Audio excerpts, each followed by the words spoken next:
जब रात की तारीकी में हरपुर गांव का मशहूर बकरा मगा अचानक गायब हो गया।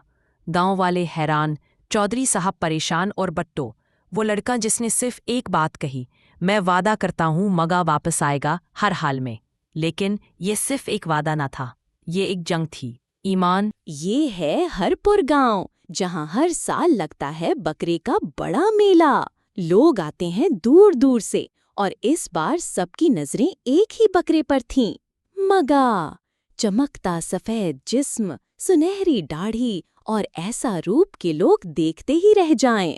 चौधरी का ये बकरा सबका मरकज़े निगाह था और उसकी देखभाल वो करता था बट्टो। मगर दूसरी तरफ गांव के एक कोने में मीठा बैठा था, आंखों में लालच, दिल में प्लान। मालिक, उसने सरगोशी की, मैं मगा को चुरा कर ला दूंगा, बस दाम ठीक हो। सरदार ने हंसते हुए कहा, बस बकरा ला दे, फिर देख तेरा इनाम। और यूं एक चालाक मंसूबा शुरू हो गया। अगले दिन बट्टो शहर गया और मीठे के दोस्त आ गए चुपके चुपके। बम फेंका, धुआं छाया और हा, खुद ही बेहोश हो गए। मीठा चीहा, ओ नालायकों, चौकीदारों को बेहोश करना था, खुद ही लेट गए। अब वो खुद अंदर घुसा और बकरे को गाड़ी में डालकर निकल पड़ा। रात के अंधेरे में मगा को गाड़ी में डाल दिया गया। मीठा खुश था, जैसे ख्वाब सच हो गया हो।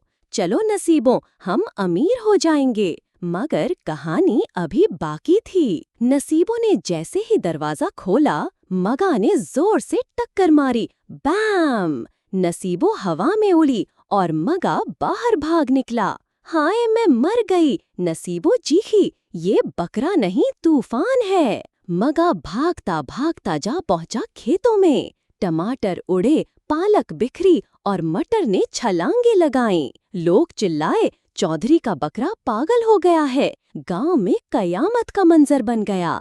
बट्टू वापस आया और सब सुनकर उसके चेहरे पर अज़्म आ गया।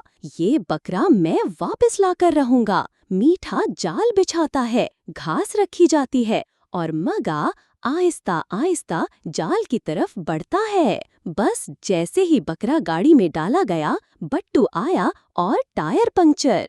फिर पूरा गांव जमा हो गया। देखो देखो, यही है चोर। मीठा और उसके दोस्त बेइज्जत हो गए और गाड़ी बनी उनकी कैदगाह। आखिरकार बट्टू मगा को ले आया। चौधरी खुश हुआ, मेला लगा, सबकी नजरें मगा पर थीं और जीत का ऐलान हुआ। पहला इनाम चौधरी का मगा और गांव में खुशी की लहर दौड़ गई।